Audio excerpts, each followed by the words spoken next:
Morning all. Okay, I thought I'd check out the recent Magnus Carlsen games from the FIDE World Rapid Championship played in Dubai over the last couple of days. Yeah, this is a morning stream. I don't usually do this. I thought it'd be interesting anyway to just briefly go and check out the games out of interest. So let's see, Magnus Carlsen against Kirill Georgiev. Let's actually, can I just check something on stream first?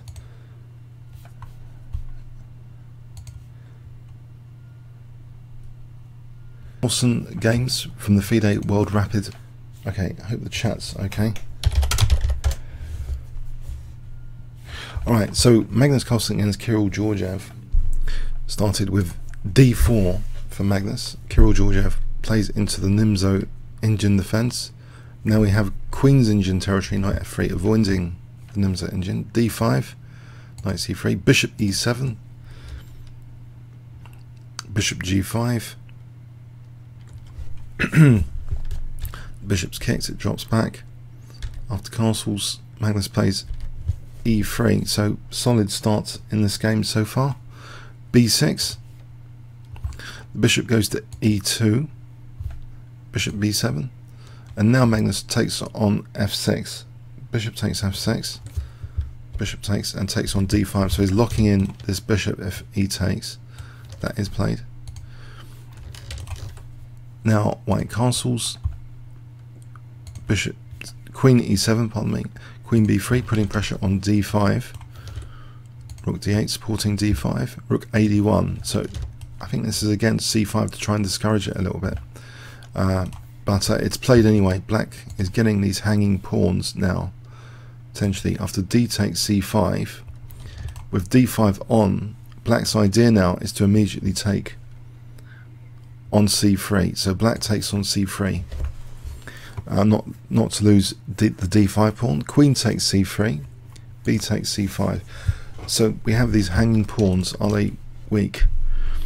How can Magnus exploit this? Well, he targets the c5 pawn now with rook c1. That's protected. And he pins the pawn queen a3. Unpinning queen f6. Rook fd1. Okay, now Black plays queen b6. h3. Seems a reasonable position. The engine evaluation here is about equal. I'm using Stockfish for evaluation. Stockfish 5 actually on this particular machine. So it reckons this position is about equal. a5. Okay, so maybe is Black intending? What is Black intending? Maybe queen b4 is a potential positional idea. We have knight e1, rook ac8. Morning, everyone. So Nico Brown. I thought this is a very special stream, just as an experiment, really. If I could do that in the morning. Well, Magnus, this FIDE World Rapid Championship is quite interesting, I thought. So Queen b3. Now this is a very interesting decision here. Queen b3. Magnus is accepting doubled pawns here. I'm not sure. Is this a move you'd think of? Queen b3. But it does mean potentially. Well, the b5 square is a little bit weakened with the queens off. So queen takes, a takes, and of course we can use the a file now to target a5 as well. And technically the engine actually quite likes this for white. It's small tiny advantage for white. g6, bishop b5, so that's a nuisance. Knight b6, rook a1, so the pressure point a5, rook a8, and now knight d3 hitting c5. So even though white's inflicted structural damage, the pressure here in compensation seems quite good so far. So Black protects the c5 pawn, and then we have knight e5. So white is controlling that d7 square twice, and maybe can now build up with rook a3, for example, build up on that a5 pawn. King g7 is played. Rook a3, king f6, check, and now doubling on the poor a5 pawn. But c4. Black's surely going to get some compensation here. He loses a5, swaps a5 for b3 actually. So Magnus didn't consider b takes here. I think this is going to be okay for black. Say this position, rook takes, rook takes. This looks okay with rook c5 actually. So let's go back. So after c4, rook takes a5, c takes was played. Now white is slightly better technically apparently. Rook takes, the rooks just come off. Knight e5. So the thing is this pawn weak or is it going to be dangerous? If this pawn drops, then that pawn's really dangerous. But is that pawn vulnerable? King f6. Check, swapping off the knights by force. Okay, so this light square bishop can come back soon. King e5 and it comes back now. So winning that b3 pawn before black has any chance to do anything. Okay, so now black plays d4. So he's going a pawn down. Takes, takes, takes. Pawn down. And has got to do something about these pawns. f6. Now Magnus gets his king in the center. King f1. g5. Bishop e6 locks down against f5. So we've got this passed pawn over here. Bishop c6. g3. King d3. Black's king is quite advanced. King e1. King c2. b3 protecting the pawn. King d3. Check. Now king d2. White king is improving. f5. You'll notice these pawns on dark squares away from the bishop. Just this one might be a bit vulnerable. Bishop d3. Bishop d7. b4. So this passed pawn, can it really be exploited? f4. Magnus takes that. It doesn't mind dropping h3. And now he plays f5. So even though these are doubled, is the king and bishop slightly overloaded now? These are two distant passed pawns. King e5. b5. Not minding the exchange here. This pawn is going to run to the queening square. So bishop g2. b6. Bishop slightly getting the strain here. Bishop b7. King e3. g4. And now a magnificent move in this position is played. I wonder if you can guess it. I wonder if is there a 20-second delay here? Can you guess what Magnus Carlsen played in this position?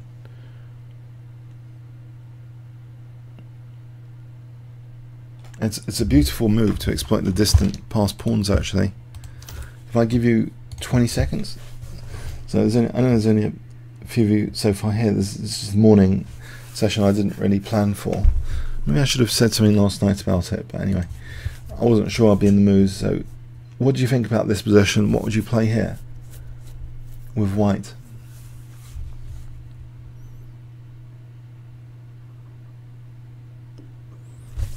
Any ideas?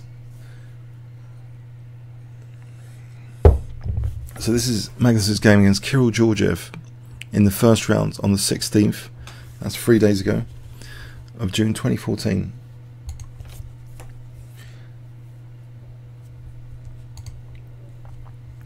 Okay, I'm going to show you now.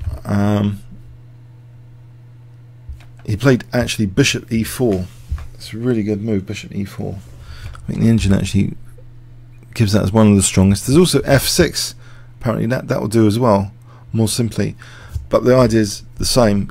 If black plays bishop takes e4 now, this is an overloading with f6 because this bishop can't cope. You know, b7 and then this pawn queens. So it's a total overloading there. If we look at this position, f6.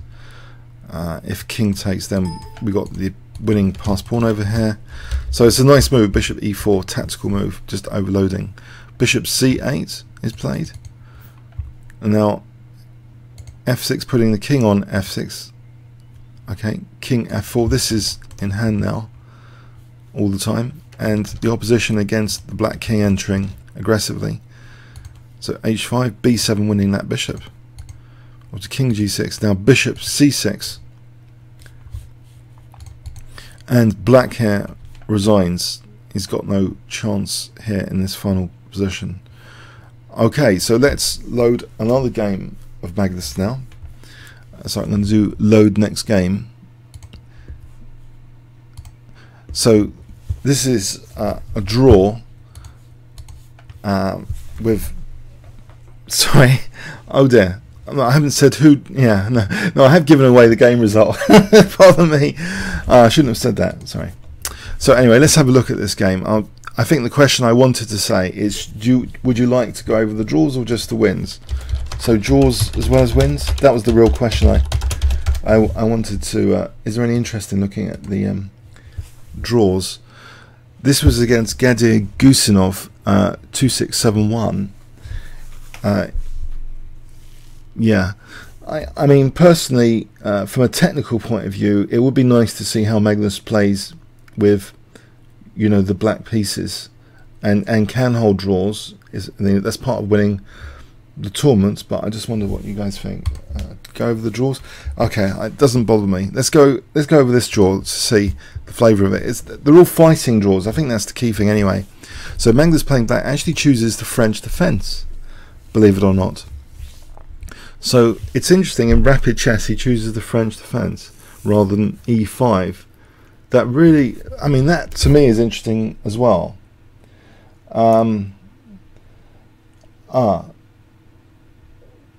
Okay. Yeah, okay, I've started it though. So this one, so someone's buff guy, you want to see wins and losses only. But this is a really quite interesting French defence. How often do we see Magnus with the French? So let's have a quick look at this.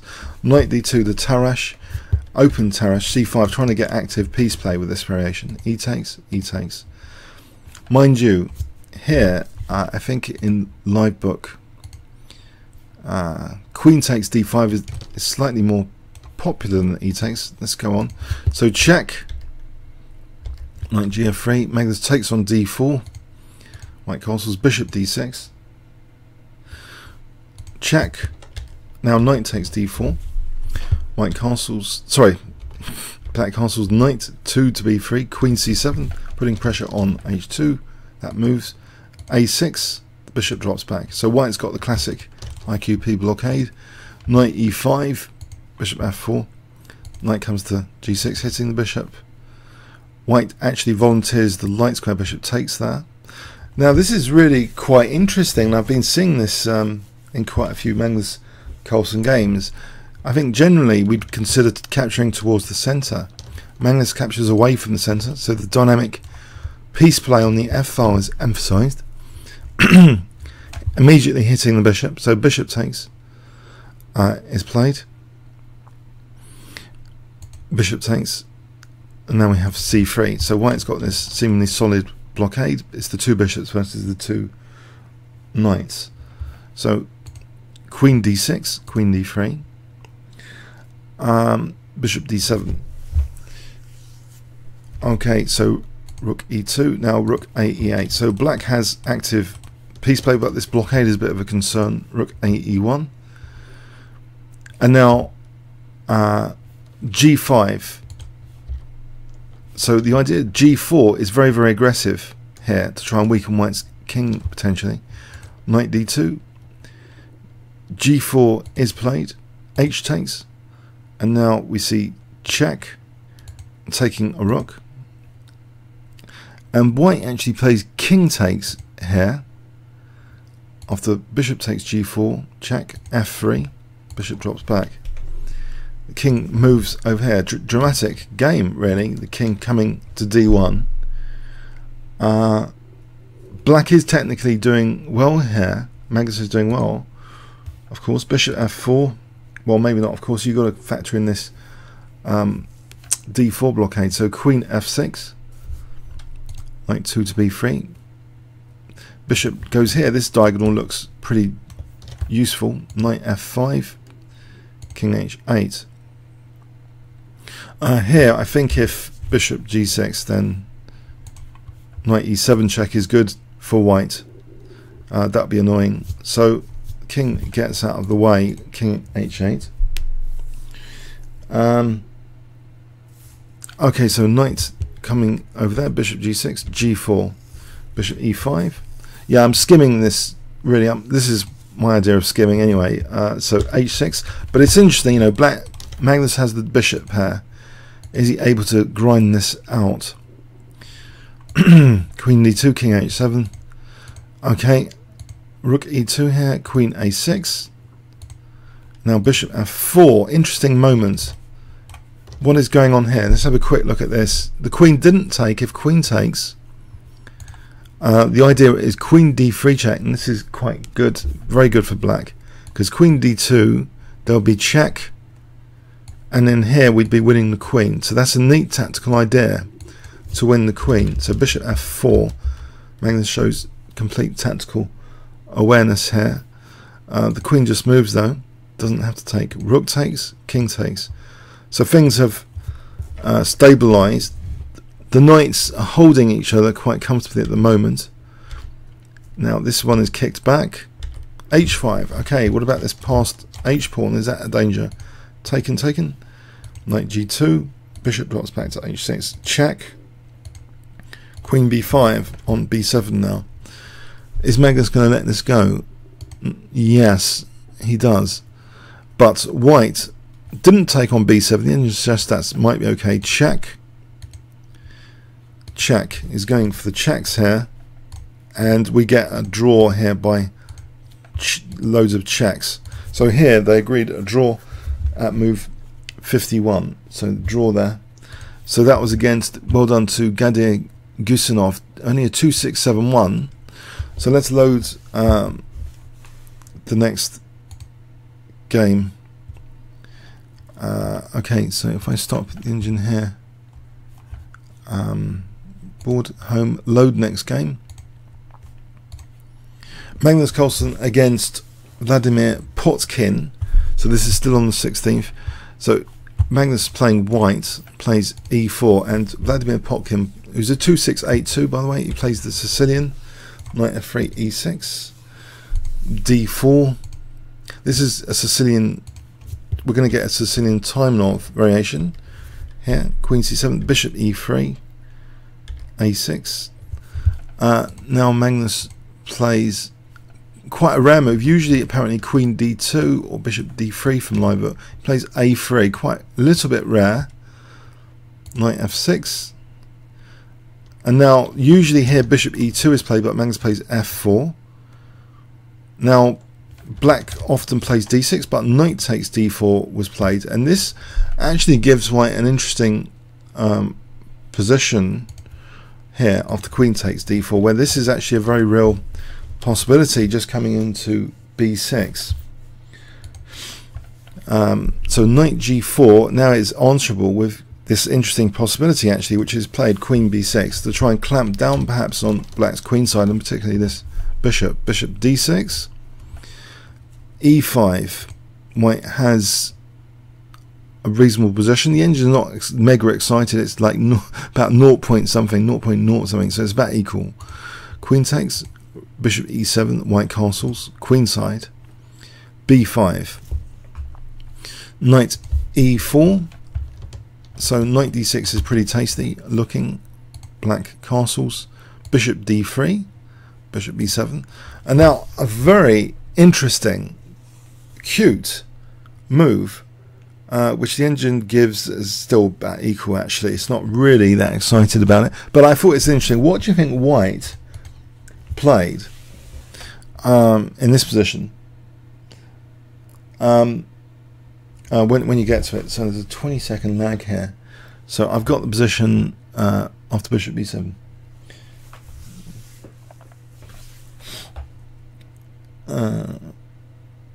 So we have bishop d3 and this bishop b7.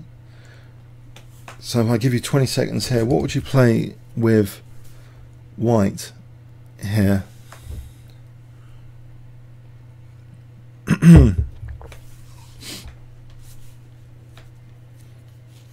Any ideas? So white play in this position. I think it's one of the best moves in the position, but it doesn't immediately win or anything.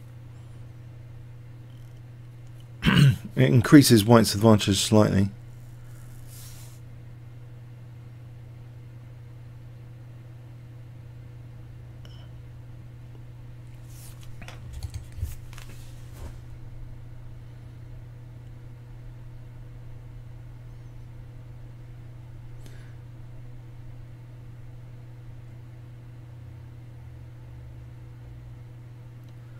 Yeah, okay, so any ideas? So, okay, buff guy 86 says knight f6.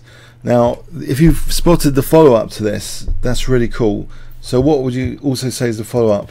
Anyway, I'll show you. So knight f6, it's interesting. Doesn't win outright or anything. Bishop takes f6 was played. If g takes, then check here, and then we have queen h4, looking at h7, forcing f5 to shut down the bishop. But then white takes on here and has a small advantage here. Has an immediate idea that, you know, check and then rook g1 to peel open the g file. But black here can apparently almost equalize with this, technically, queen d8. So this position would have been okay, potentially. Black took with the bishop. This might be slightly worse than taking with the pawn. Actually, the advantage here is slightly better for white after e takes.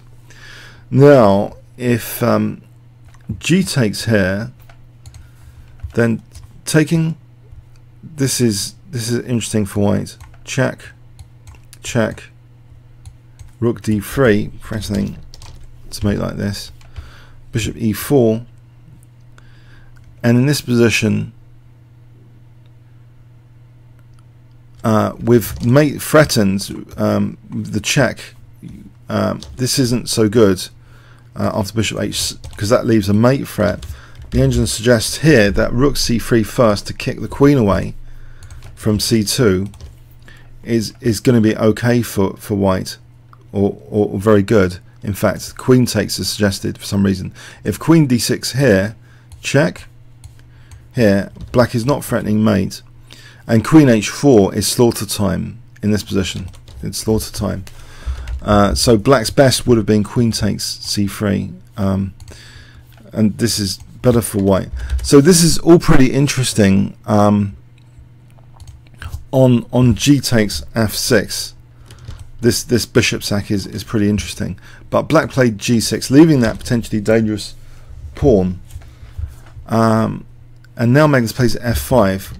Clear intention, queen h6 to mate on g7, queen d8 ready to catch the f6 pawn if queen h6, queen g5, rook c8. This is the first major blunder, I think. Here black, well, another mistake, e takes f5, apparently better. So after bishop takes, queen b6, still looking at f6, apparently this is better for white. But in the game continuation, this is pretty bad actually. Now we're approaching +3 after just taking here. Magnus plays now, bishop takes g6. This is a very attractive game. I played through the wins last night, and I found this to be one of the, you know, an attractive game here, town-like. So the first point, let's look at the first basic point here. That if h takes, we have check and then mate. This is not bringing the rook or anything. The pawn is an attacking unit in its own right. So black plays queen takes f6, and now we have this bishop takes h7 check idea, because this bishop is a loose piece. So if king takes, rook takes d7, so you assume black wants to play rook f7, but then there's queen takes f6. This is not good for black. And if black, actually, there might even be better than it's the mate in 3 here after check. We're just mating on h7. So that's to be avoided. So king h8, avoiding that stuff. White is winning this though. He has a winning position. Queen h5, threatening the check, and queen h7. King g7, rook takes d7 check, rook f7. Bishop d3, so this is really quite an amazing attacking game, leaving the rook temporarily hanging because we've always got this check here. Black throws in queen f4 check and then takes on d7, check, and then queen takes d7, and black is facing horrible threats like rook f1, and it actually resigned in this position. This looks like a bad position. You might think, well, what about bishop g2?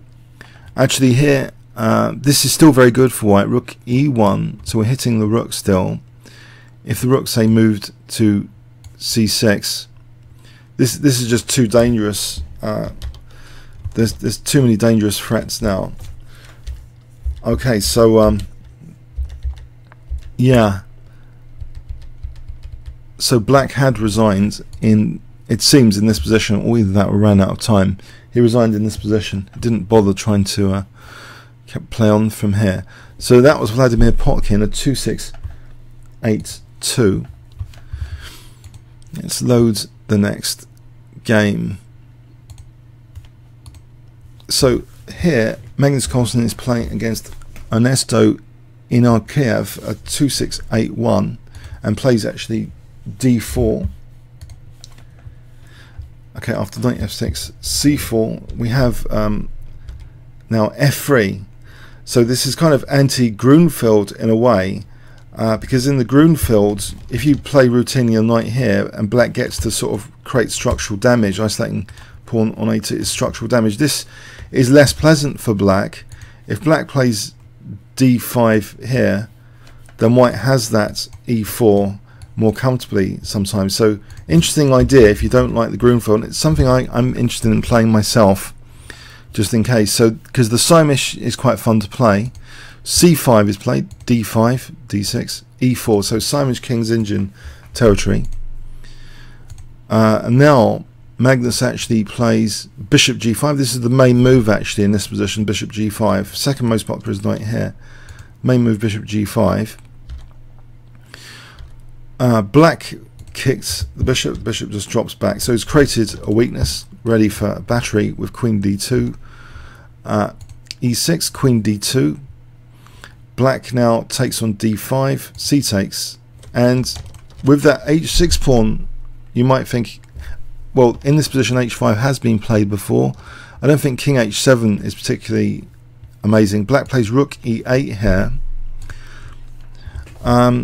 I think with the king in the center, this fells just to knight takes e4, because we've got this check to win the bishop. So knight takes, this would be better for black. So that pawn can't be taken at the moment. It ends up being better for black. So Magnus actually just plays knight ge2. And now again, the h6 pawn is left. And the engine actually suggests bishop takes h6 is plausible here with a small advantage potentially. Knight takes, check here. The slight difference here that this position is okay for white. But Magnus actually plays knight c1. He's not tempted by that pawn. a6, bishop e2.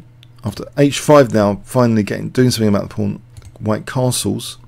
So Magnus has got clear control of the g5 square at the moment. Knight h7, knight d3, knight e5, knight f2. So here the c4 square was an issue. Black was going to come into c4, so I'm keeping control of c4. Prospect here to maybe kick off the knight soon. b5, a3, rook b8, and now to stop b4, white actually plays b4. Magnus plays b4, so he's trying to restrict black's counterplay. C takes, a takes, bishop b7. This bishop's a bit not looking particularly good here. Now f4, kicking this knight. Knight d7. So black is being pushed back, and this is a nice piece to get rid of usually for king safety as a general rule. Rook c8, rook ac1. Okay, now bishop d3. So Magnus is pretty solid here. Knight b6. Although that c4 square is a cause for concern. Knight e2, black takes, rook takes, knight fd7. Now Magnus takes on g7 and plays queen b2 check. Doesn't mind the queens coming off. Okay, so g3, knight c4. Interesting move here. Knight c4 is actually given by the engine as a strong move, trying to weaken e4. That's taken, and now white doesn't want to take with rook takes c4, because then bishop takes d5. that would be nice for black. So knight c3, knight d7, rook d1, f5. Now a very good move, the only move really to keep white having an advantage here. Can you, well, it's not really an amazing tactical, I'll just show you rook d4. So now knight b6, knight fd1, f takes, knight e3. So reinforcing d5 again, temporarily a pawn sack, but now getting the pawn back with interest on d6. Black plays c3, king f2, bishop b7, looking at d5, but now the king now protects that knight crucially, so he's a pawn up now. Rook e7, h3. So squeezing now on the king side. He's going to squeeze black a little bit, suck out the counterplay here. So f5 takes, check, wins another pawn, 2 pawns up. So this is not looking too good now for black. Knight f5, check, king g5. The king can help this pawn actually. Doesn't even matter if that's lost, I think now. Rook b1, king c5, check.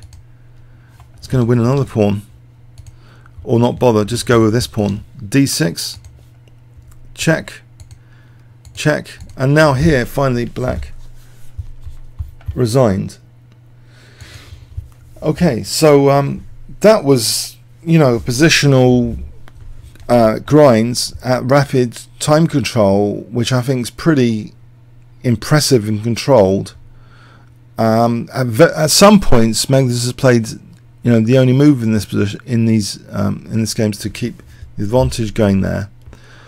So that was quite impressive, especially this, you know, this idea of just letting black seemingly damage the center with f5 coming up, but rook d4 seems to be sufficient. I mean, this was really impressive how the temporary, you know, loss of here, undermining this, reinforces d5, reinforces the knight, and then ends up a pawn up because d6 is weak here. So it sort of backfired really on black, trying to crumble white's center. It seems ends up, you know, losing his own pawns. Impressive there positioning, I thought. Let's load the next game. So this is a draw. Now I assume most of you want me to just quickly flick through the draws, so I will try and be quick on the draws. So Tomaszewski playing white 2-6-9-5 against Magnus. So let's just only quickly, it's a Queen's Indian taking on d5, and then Finchetto's though, that's quite interesting. It's creating some more dark square weaknesses, but in principle. h4, this is aggressive from Tomaszewski. c5, so we've got this double bishop Fianchetto. Now g takes h5, d takes, now rook d8. Oh, this is a complex game position actually. C takes, a takes, knight d4, Magnus Carlsen's rook d5, knight takes, bishop takes, the queen comes over here, rook f5. Okay, so bishop f6 kicking the queen, check, queen's come off, rook's come off, and so we have a kind of endgame position reached at move 25. It looks as though white should have some prospects here against b6. Okay, and so white's, it's actually, the engine suggests this is about equal, this position at the moment, or slightly better for white. Okay, so rook d8.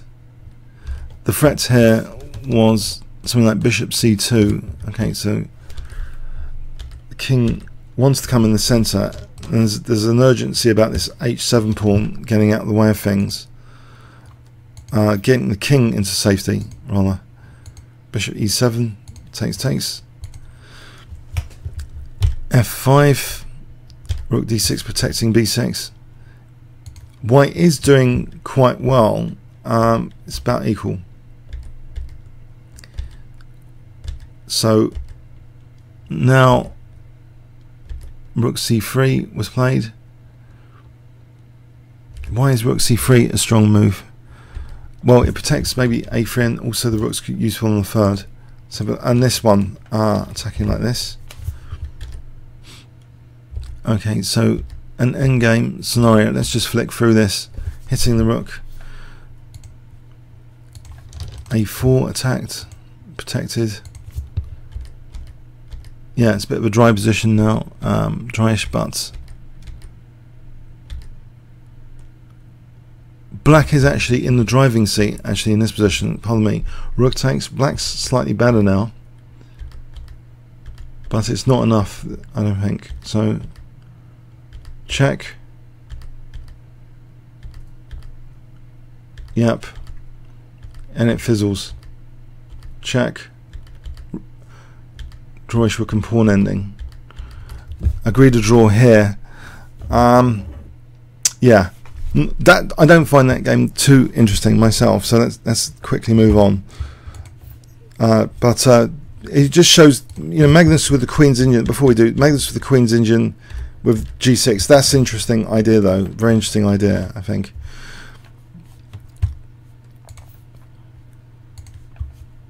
So I'll load the next game. Caruana playing white against Magnus Carlsen. So e4, Magnus actually plays the Sicilian defense in this one. Knight f3, d6. So we have here, we actually get in this game, believe it or not, the Sicilian dragon, which makes it quite interesting from an opening perspective. So Magnus has played the dragon in faster time controls, more frequently than the classical time controls. So let's see. So f3, it's a very theoretical opening. This, they're following like what's the most trodden theoretical line here. Although white usually just castles here. h4 is another popular move. h5, it's theoretical, very theoretical. So Magnus playing black here. So rook c5, theoretical move. It supports things like b5 now potentially. So b5 is the main move, but Magnus plays actually rook e8. That's also popular. a5 now, and we're sort of out of book in an interesting Sicilian dragon position. a4, queen b6, g4. Now Magnus sacks the exchange,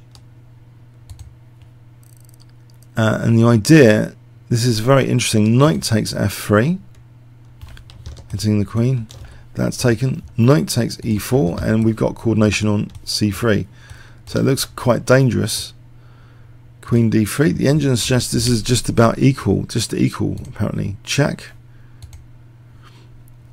Now taking this bishop. Knight g5, bishop g7.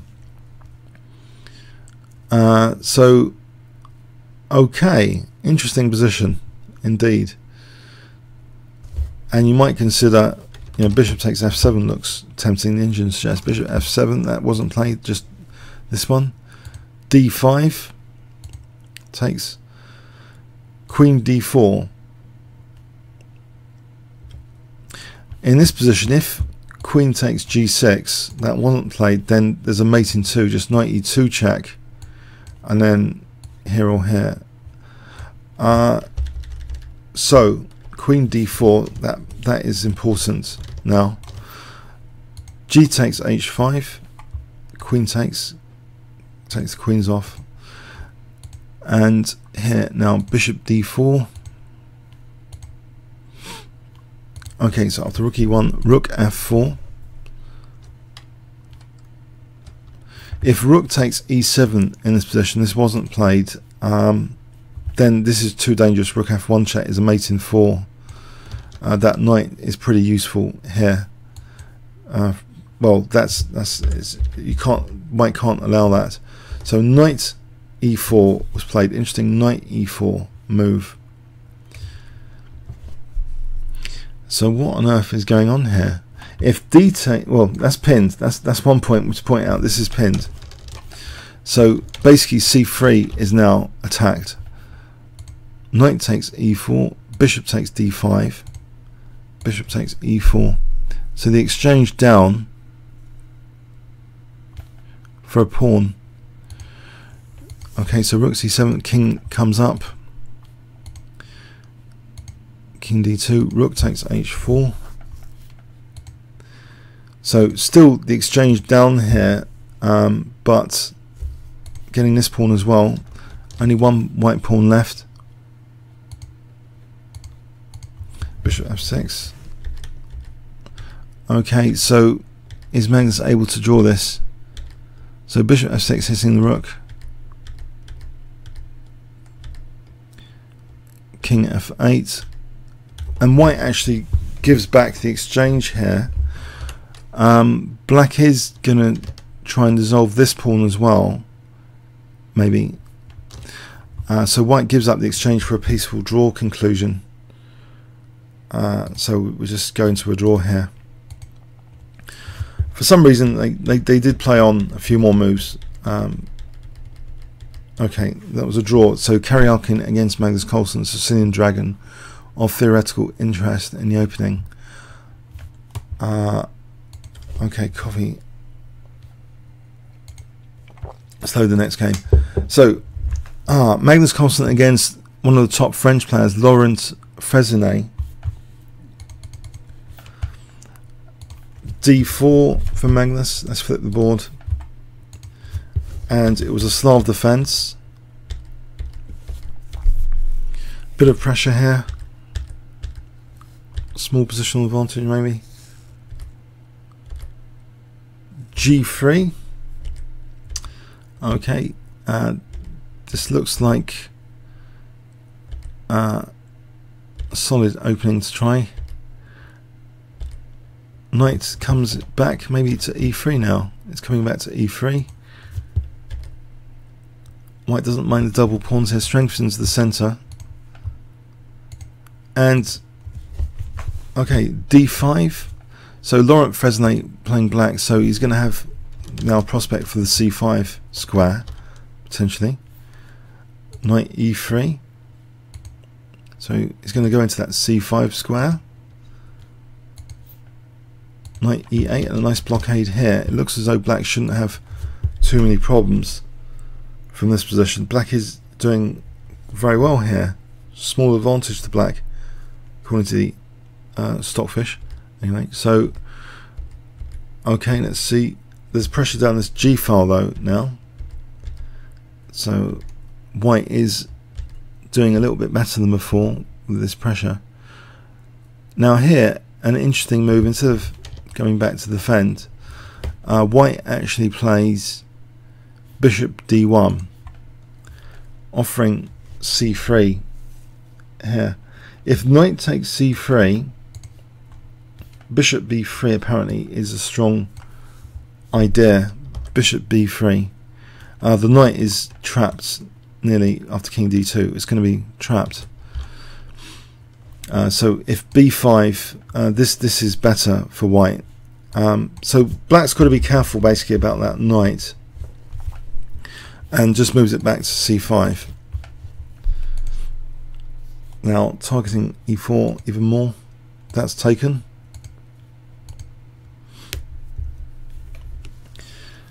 So here, does black have a strong enough fortress basically? Is white going to sort of try and double again on the b6? That's protectable. Okay, here actually the black's really turned around the thing here. After rook g1, knight d7, looking at c4. The engine did actually suggest protecting the c4 pawn with bishop d3 or bishop b3 as better for white. It's interesting, Magnus just played this apparently, just giving the c4 pawn, and black's doing very well. I mean, the rook's coming in as well, so black is doing well now. it seems. Well, it does seem so there shouldn't be any problems. In fact, after this looks like another inaccuracy. Technically, rook takes b4, giving up d5 is suggested by the engine. The reason is after c takes, this rook seems to be stuck. Black's best seems to be knight b8 here. I think the idea is like this to trap the rook. So bishop f3, knight a6, and knight c7 to just win the exchange. But that wasn't played. So the rook was kind of stuck there, and black played king e7 now. And this gives time for white to play like this.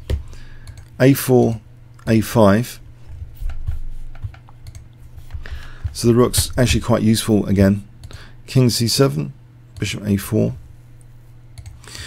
Okay, and the game continues. So I think black content with holding a fortress here. Okay, game continues. And nothing much is going on here. They agree a draw here. Move 64, rook e7. So I think black might have missed the chance there. I don't know why Magnus, maybe he seemed to just blunder the c4 pawn as well. Okay, so some inaccuracies in that, it seems. Let's go to the next game. So load the next game. Alright, Magnus Carlsen playing black against Yuri.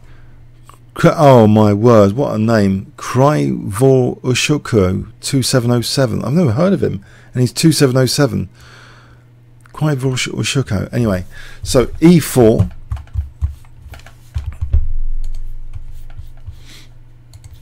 And Magnus plays Sicilian defense, knight f3, d6. We have this Moscow variation, bishop b5 check, quite annoying.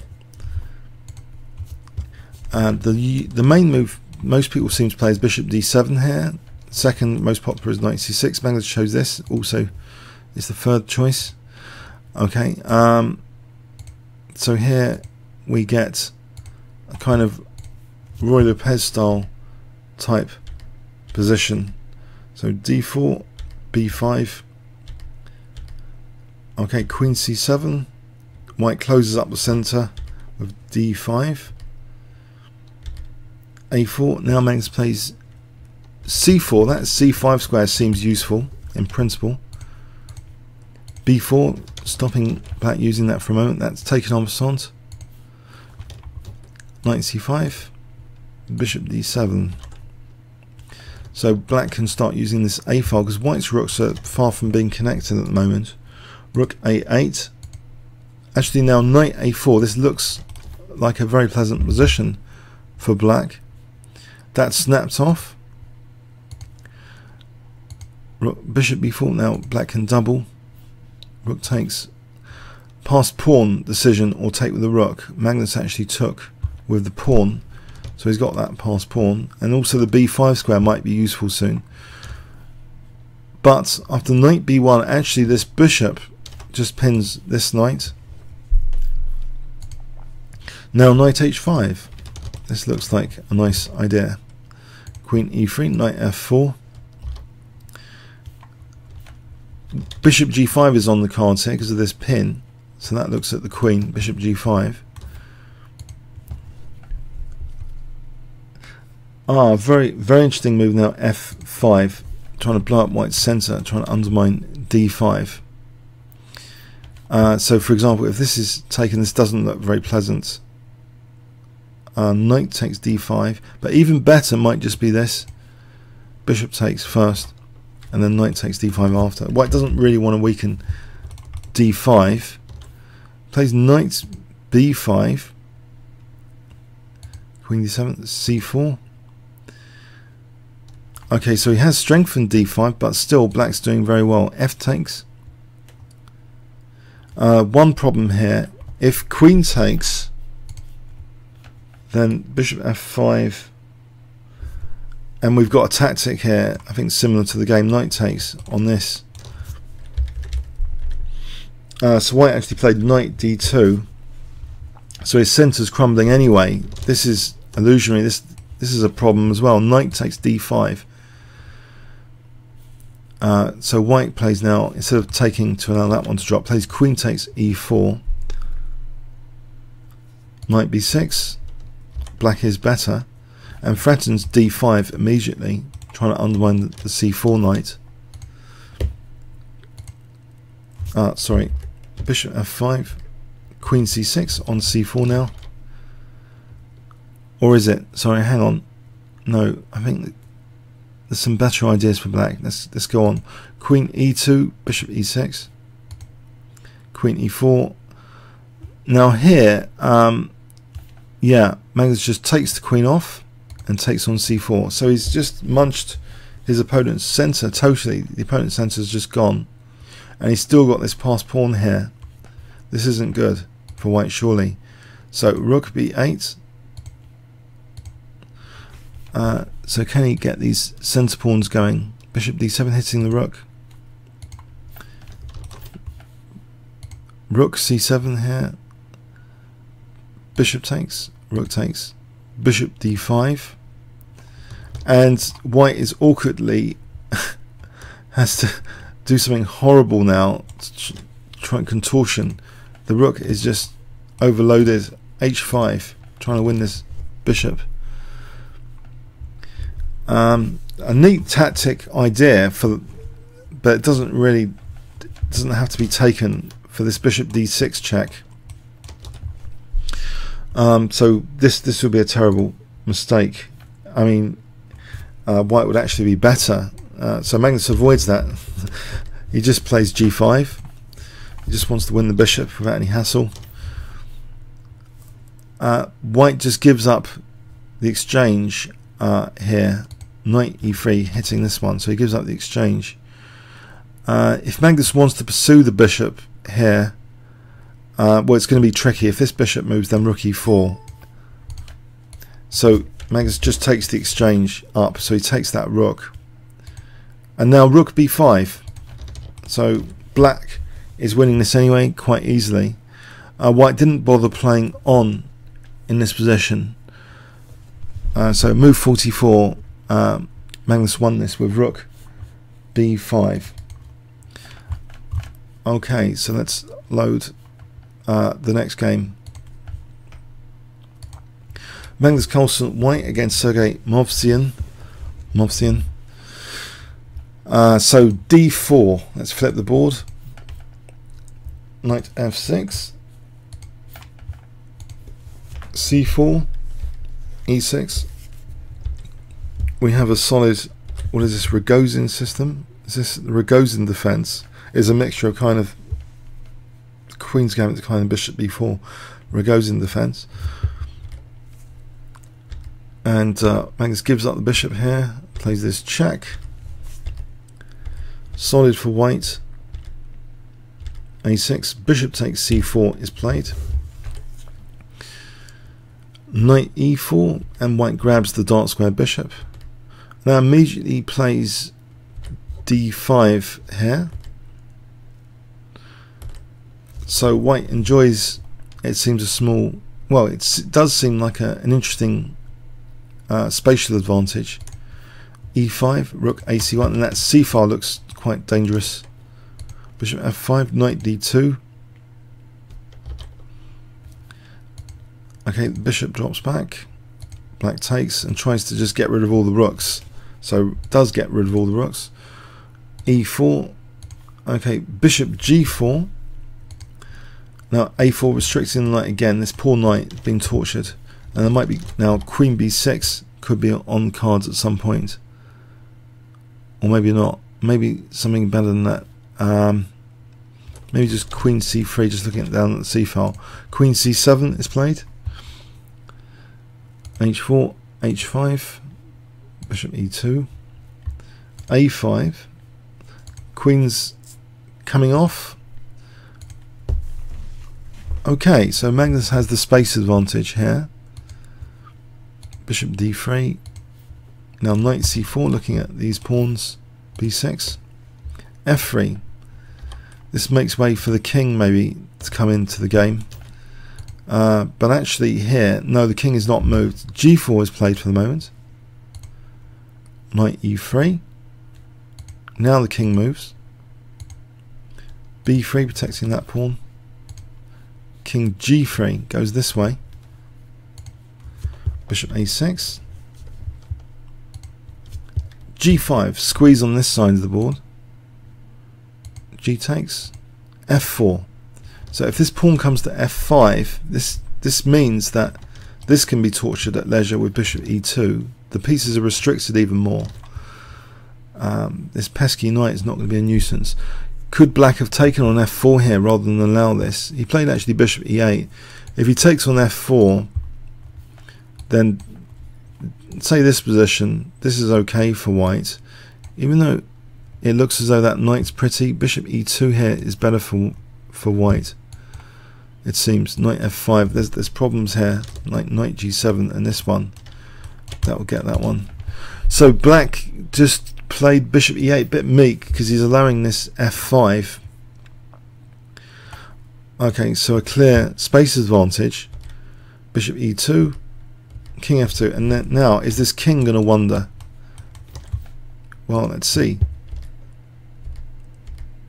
Okay, king is heading off to play b4,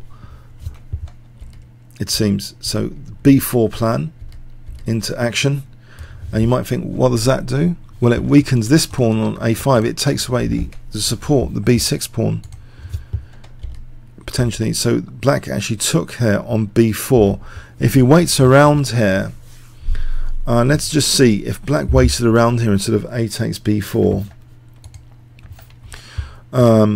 Let's give black king b7 instead. Then this is going to be good. With taking and then knight c4 to follow would hit a5 and d6. So black was convinced to take on b4. Okay, knight e3. Now this looks at winning this one. And how does this knight help the bishop support that? Needs the g7. How does the knight get to g7? It can't. This is just really bad news. Or can it? Sorry, knight g8, knight g3. Nope. Bishop b7. Sorry, king b7. That pawn is getting removed. So pawn up. The knight can only sit and help try and stop the h pawn now. Knight h6. Now the knight is kicked out of the way, protecting the f6 pawn there. Hitting the bishop. Bishop e6. f6 on the fire. Protected for a moment. White takes. King b5, squeezing on both sides of the board. Torture. King c7. Now Zugzwang position. King a6. Zugzwang. The knight can't move without dropping f6. The king can't move without dropping b6. Black has to resign. Move 63. Movsian squeezed. Counterplay removed. Endgame space advantage proved fatal. The h5 pawn in particular was the first to drop. Okay, let's have a look at another game. So I'm going to load the next game. Impressive game. If anyone wants, does anyone want a quick fast forward on this game? Well, you got some of that. I'll just do a quick. Positionally, it was just a positional little masterpiece, really. Goes into an endgame with a space advantage. And this f4, f5. This here, f4, is interesting to factor in that it doesn't matter about the knight coming to e5 if takes. Once that's established, getting a pawn to f5 means h5 is going to be weaker once rerouting like this later. I've got this nice positional win here. Okay, so we'll load the next game. So now Magnus Carlsen against Fabiano Caruana. So the last time I looked at them it was in Blitz, this Immortal Oops game. So was Caruana going to last more than 15 moves in this one? So d4, Caruana plays d6. e4, knight f6. Now we have e5. This is the Philidor defense. He coined the phrase "the pawns like are the soul of chess." So knight bd7, bishop c4, bishop e7, white castles. Strangely, I thought it was a little bit on the odd side, well, personally, that black releases the tension here. This is not the most popular move in the position. Black usually castles here, apparently, and it can go like this. So a4, d5, and this position keeps the bishop sort of a bit passive. So that's okay, apparently. But yeah, black in this game releases the tension with e takes d4, queen takes d4, knight b6, bishop drops back, a4, a5, bishop f4. Black seems a little bit on the passive side at the moment. On the other hand, if he can take this off, I mean, the dark square control seems okay. Knight d4, bishop f6, knight db5, knight c5, and apparently black is doing okay here. The engine actually likes black's position a little bit, but Magnus is again offering what seems to be bad, you know, not great looking pawns. This is taken after c takes. The dynamic potential here is down the c file, it would seem. So, and the pawn supports a4 as well. So bishop e6, rook ac1, not minding the b3 pawn being taken. If this is taken, then in this position there's a nifty move in knight takes c7. So if queen takes, knight b5 apparently is the best, or knight d5, but knight b5. So we're looking at these guys and actually taking here first. So what does black do in this position? Queen d7 leaves black with a bad pawn anyway. This would be nice for white. So okay, so just out of interest, so knight d7 was played. Knight d5. Black took this off. E takes. Rook c8. Bishop d2. Bishop e5. Now played queen h3. So this pawn is still attacked. Black now plays c6, protecting that pawn. D takes. Rook takes. Oh, neat little tactic, but it might not be technically the strongest move here. I thought it was a cute tactic last night when I was playing through the game, though. Can you see what white actually played in this position? If I give you 20 seconds starting from now, white to play here. What did Magnus Carlsen play in this position?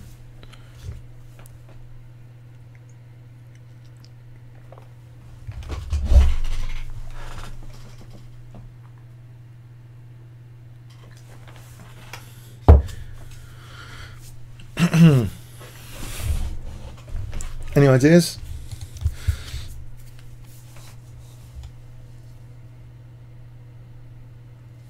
What would you play here with white?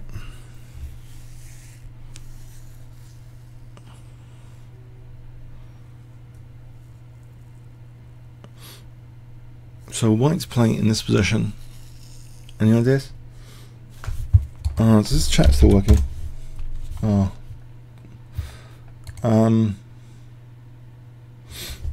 Alright, I'm going to show you where it wasn't a major, like, actually the engine here at depth 24 thinks it is the strongest move, better than any other move. So bishop takes a5 because the queen is looking at d7. That's taken. Queen takes d7. So now various threats. So rook takes c1. Rook takes. Queen d2. We have now the move rook f1. Queen takes b2. Queen takes b7. Queen takes b3. And white wants to keep his passed a pawn a5. So this is very neatly supported, this a pawn, with the queen and knight at the moment. d5. Queen c6. Rook b8. Rook c1 threatens now the back row issue, so g6 to give the king some air. And now, tactically, beautiful move. Can you see in this position at move 30 what Magnus Carlsen played? And it's the only move really which is really, well, it's crushing here. So what does Magnus play in this position? So he planned this.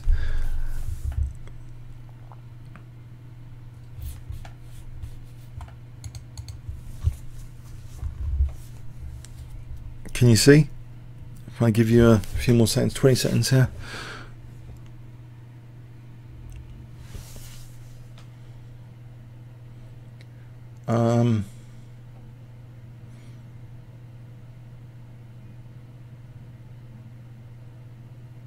Have we got more than 20 second delay here? So we've got the position with the knight on b5 and pawn on a5.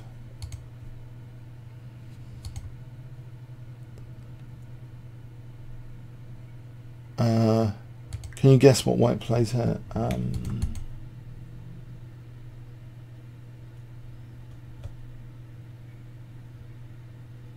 Okay, I'll show you.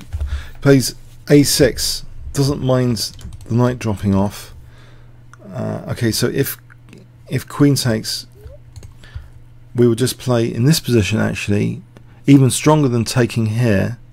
I mean, this is okay as well apparently, but even stronger is a7. If takes, this is just exchange up for white. So a6, yeah, a6. Queen a2 was played. a7 supported by the knight, very nice. Rook f8. g3, so frees up the rook from this back row. d4. Now queen b7, apparently this is the most accurate move in the position. It supports the idea of rook c8. So king g7, rook c8. That g3 is important because otherwise it would be a back row issue. Rook takes, queen takes. The queen is queening, the pawn is queening. Check. Doesn't matter about the knight. Check. The king goes to h3 here. This queen is not going to use f5. Queen d3, queening, and now here Caruana resigned. The queen check here is answerable. In fact, even with king h4, this is still winning for white. Even king h4, but there's queen g2, which is neat as well. But king h4 is playable. Check. Here, check. Actually, we have to play this. Okay. Anyway, so let's go on to the next game.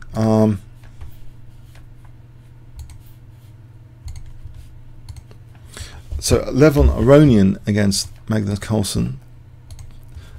d4. We have this, what you'd expect really, some sort of Queen's Indian territory, but no. Actually, we get again the Rogozin defense, and this fascinates me actually. Now this is starting to fascinate me. How, you know, routinely I think we would expect, maybe it's a hang up from, I don't know, I've got this hang up that bishop e7 is the most popular move. In live book, actually c6 and bishop e7 are the most popular moves. Rogozin is pretty popular though, bishop b4. Okay, so bishop g5. So Magnus Carlsen playing white against Aronian. e3, takes on c4. C takes, knight e4's inserted, knight g3, e takes. Okay, so white has the isolated queen's pawn. Black has an extra dark square bishop. I mean a dark square bishop with no challenger on the dark squares. Playing for b4. Okay, g3.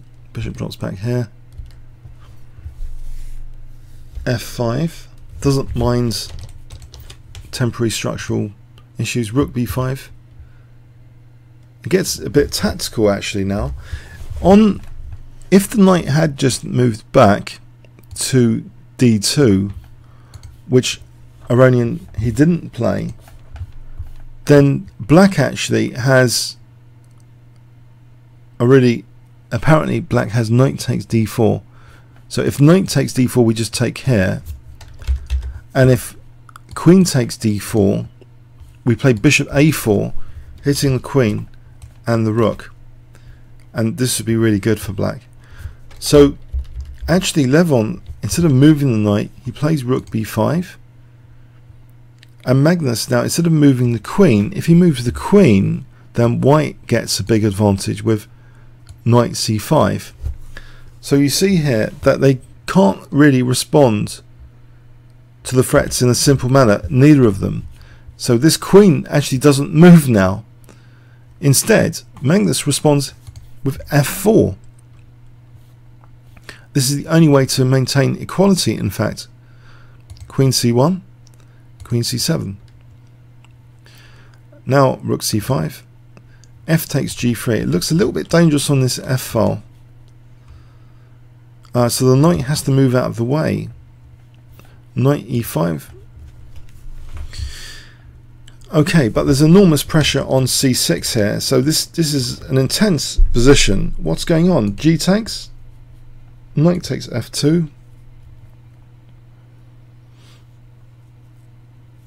Queen d6 is played, offering the c6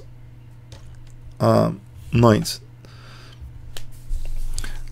Let's see, if knight takes c6 was played though, then queen takes h2 is a mate in 2, so that's to be avoided. But rook takes c6, bishop takes, queen takes. So Magnus plays now b takes, and now rook f4. Apparently white is doing technically well here with bishop c4, move bishop c4. This apparently is okay for white, is nice for white, and it was played actually, bishop c4. Okay, so bishop takes e6. So Levon Aronian with a dominating position so far in this game here. Rook b1. Now rook b7 check looks dangerous. Rook takes d4 is played. Check. And here we see queen f3 check. Apparently this blows Aronian's advantage, playing the queen f3 check. In this position, the best move, apparently, with Stockfish 5 running at depth 19 here, is bishop b3. Bishop b3. So let's see, if just out of interest, if king takes, then there's queen c3 with rook f7. This king looks precarious. If rook f8, check, taking here,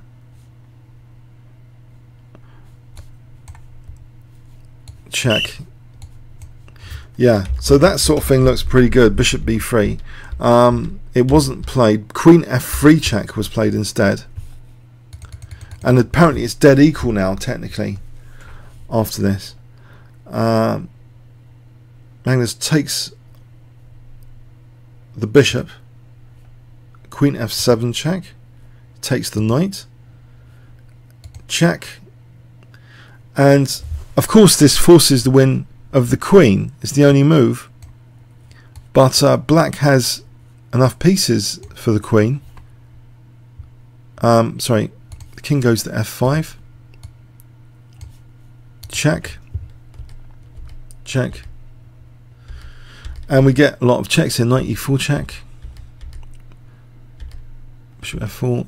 Okay, white takes that, and we get more checks and more checks. Nope, coming over for some more checks. Bishop takes h2 check, and we get a stable position now where they're about to agree a draw. They agree a draw. So apparently Levon technically had a winning position if we just go back after this tactical mess. If he had apparently just played bishop b3 here is critical, or even bishop g4. Bishop b3 is the most critical. Yeah, it seemed to yeah, he got the great position. Bishop b3 apparently. So yeah, a bit on the, I don't know, fortunate side. I don't know what to call it, but it was a very intense tactical battle. Okay, so let's look at the next game.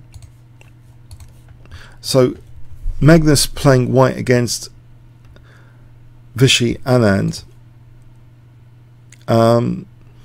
What perspective do you want on this game? Okay, let's actually put it from Magnus's perspective. Yeah, this is about Magnus. So we'll put it from Magnus's perspective. d4, d5. Vichy plays Slav defense. Magnus plays the third most popular move, which is taking here. The most popular is here. Second, this, but taking the exchange variation without knight f3 or knight c3 on the third move. Just immediate exchange variation.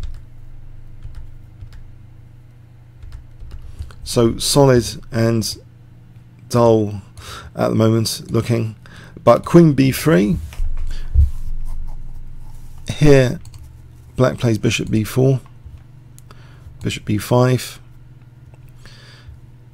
Black takes on c3. No, sorry.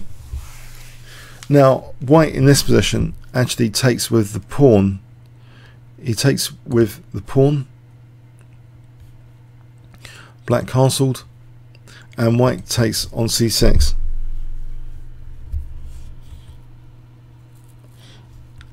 Okay, already, I mean, this is mysterious actually. Black, technically, from Stockfish's perspective, is doing very well, more than equal for some reason for black, even with b takes, but he played rook takes, offering b7. So black's doing well, giving this pawn up temporarily after queen c8. In this position, if say queen takes a7, being greedy again, then this is absolutely, it seems, winning for black. It's totally winning. Rook d1, bishop here, and this is actually winning for black. Say here, bishop d3, this would be totally winning. So if white wants to lose quickly, he'll play queen takes a7 here.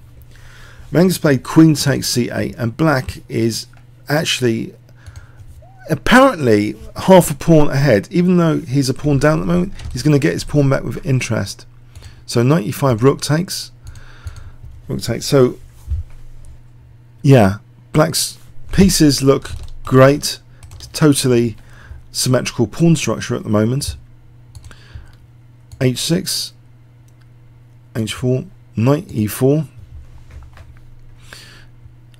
And now we see g4 being played here. What was black actually up to? Black might be playing f6 here. So g4 was played, bishop h7, rook b1, threatening mate. Of course, he's just blocked the king. g5, h takes, h takes. It's equal here now. Again, apparently, this is an equal position. You might think, well, what about this f2? I don't think f2's a problem. If rook c2 and f3. So Vichy chose actually knight d2. We have this check, and now rook b7, and it looks good for white now here. We have bishop e4. White takes on f7, and he's protecting f3 twice. And white now plays f3. This is The engine likes this for white. It's an advantage for white apparently. Knight takes f3 check was played. But we have a potential coordination problem here for two pieces. Rook takes these two pieces, although in theory better than the rook. This is an outside pass pawn. So that can white really coordinate them? Check, check, takes that pawn. So we've got a fast running potential pass pawn. A5. Knight takes, but this pawn is also pretty dangerous. The king is restricted though. A4. The king comes over here. Knight takes e6. Now this is a howler. Black is immediately doing very well after knight takes e6. Instead of knight takes e6, the engine suggestion is actually e4 here, to play e4. So takes this position, g5. We're talking, I mean, it doesn't seem there's a lot of work to do in this position if white's going to try and get any advantage. Actually, it's only a tiny advantage for white. Technically, the rook is doing a wonderful job here. So this is a blunder though. What was played, knight takes e6. I think I've seen a picture of Magnus being really annoyed in this game. So knight takes e6 was played, allowing rook b6.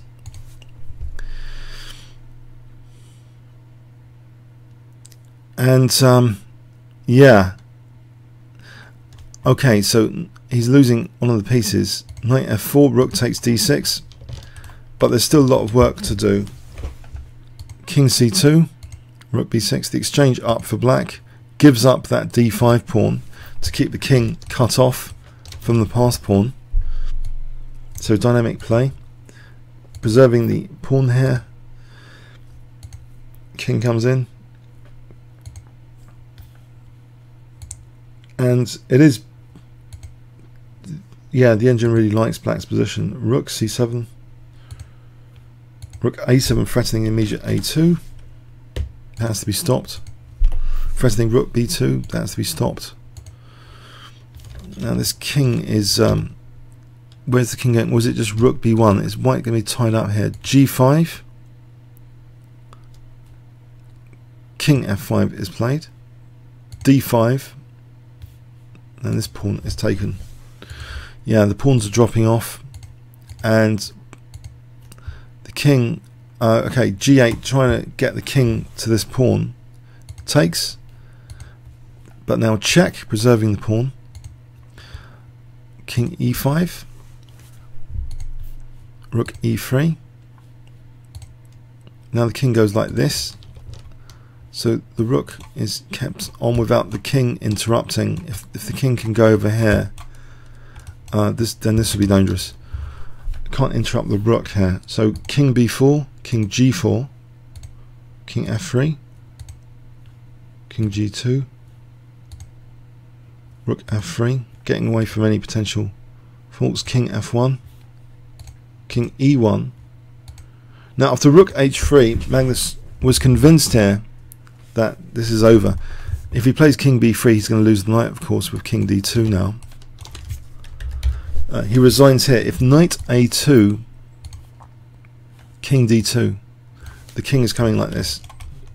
Okay, so yeah, so Vichy beat Magnus Carlsen with the black pieces. So this is a great reason why no one should ever play this boring variation here of c takes d5. It spoils the game and also doesn't give any advantage at all. So let this be a lesson to all of you wanting to play this boring, obnoxious way in the opening. So knight c3.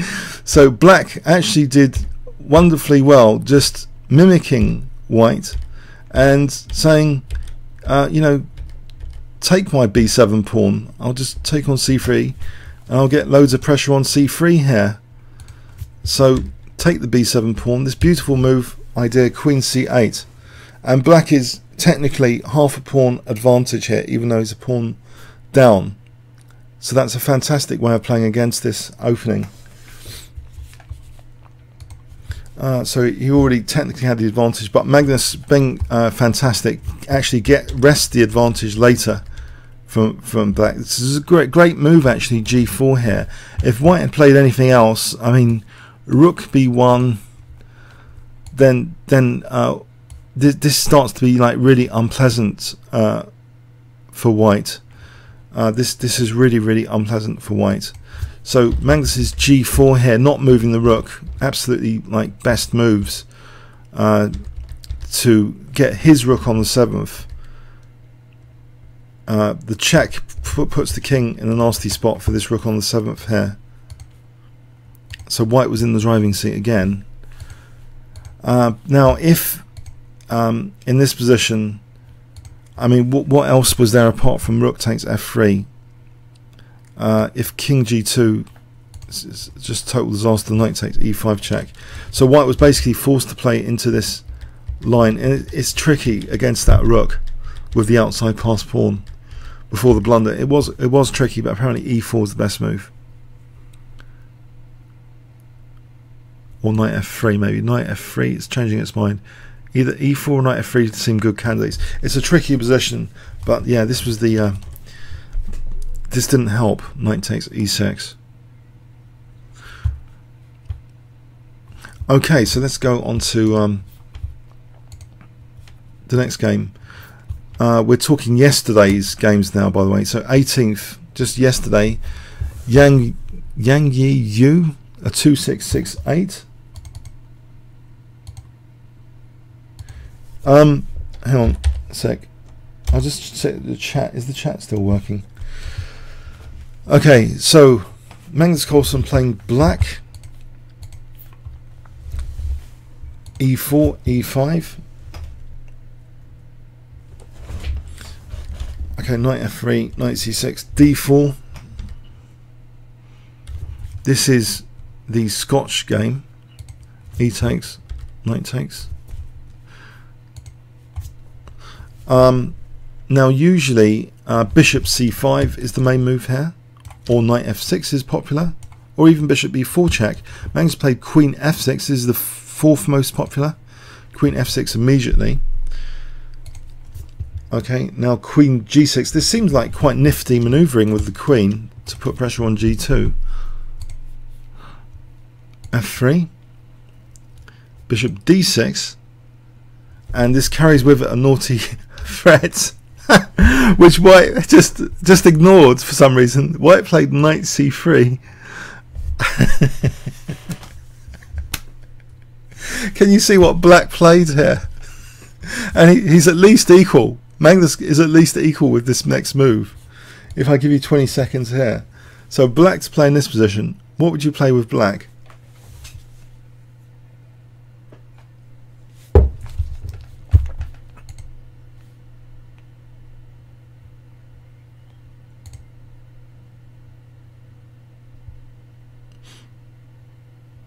Actually, no. Actually, the engine's changed its tune about it. It's not a big deal. Maybe I shouldn't be so impressed by it. Actually, because it is just an.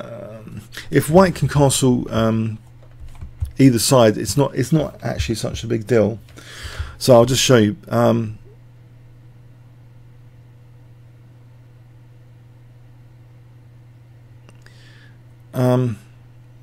Here.